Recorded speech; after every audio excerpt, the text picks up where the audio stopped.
Hello everyone, Scarlett here again. So today's video is I'm going to be showing you how to make your very own letters. Now of course for me, I am part of a sorority here on campus. So for us, we learn how to make our own Greek letters so we can put them on shirts, we can do them on cardigans, sweatshirts, anything like that. But the thing is, it does not have to just be for Greek letters. It can be for any kind of letters you want. All you have to do is make the stencils and get, of course, fabric, pen or a pencil or a Sharpie, whatever you feel will be best to work with. Scissors, of course, and of course the stencils.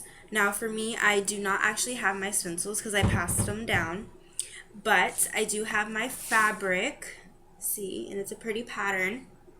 So, and like I said, you don't have to make Greek letters. You do not have to be in Greek life to learn how to make to cut out letters or how to make letters and put them on a shirt. It's real simple. When I first learned this, I thought it was going to be really hard.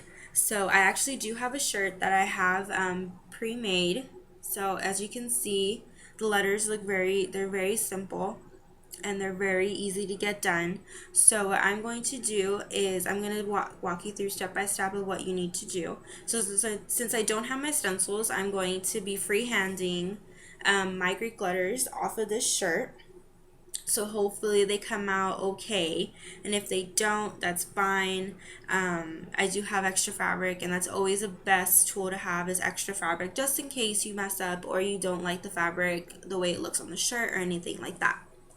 So, and also what you'll need is just a simple plain t-shirt. It can be any color depending on what fabric you use. So for this fabric, I feel like it goes best on black. So I'm going to use a black t-shirt, and it can be a v-neck, it can be a crew neck, it can be a big t-shirt, a sweatshirt, it can be anything. It can be a tank, it can be a undershirt, it can be anything.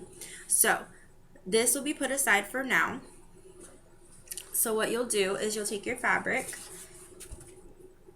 and you'll lay it on the actual the pattern side down, and you'll want to have the inside facing. So it should look like this, to where you have the faded inside.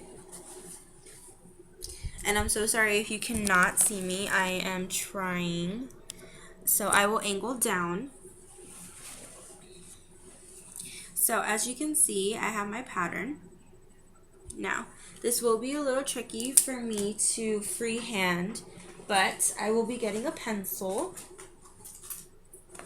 And it's always good to either work with pencil or a Sharpie or a pen. Now, if the fabric looks like this to where it's going to bleed through, it might be best to use pencil. So, as you can see, my Greek letters are Kappa, Delta, and Chi. So the Kappa is just a simple K. So with me, when you have stencils, you always do the Kappa backwards.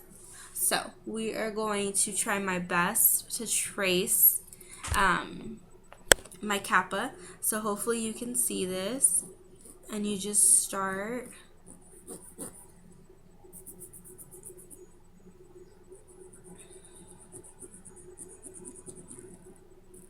And you do it very lightly, just so you can kind of get the feel of looking at it.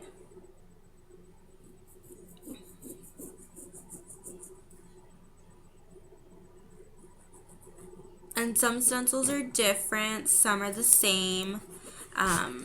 It really just depends on you. Now, if you want to do just regular letters, you can.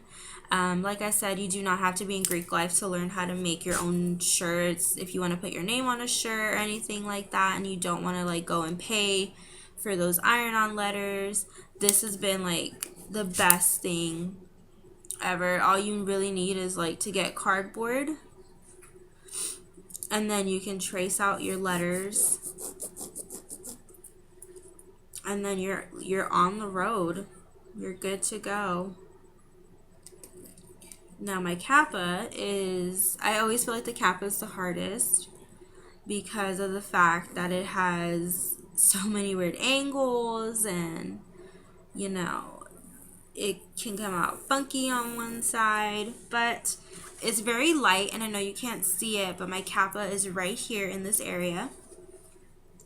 And so what you always want to remember when you're tracing the stencils on the fabric is to space it out. So what I do is, with my delta, I'll get the stencil and I'll lay it like at an angle, and with my chi, I'll do the same thing.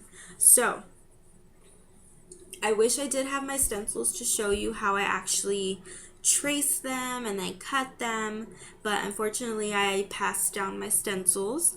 So this is what the final end product looks like when making one of our shirts, and this is homemade.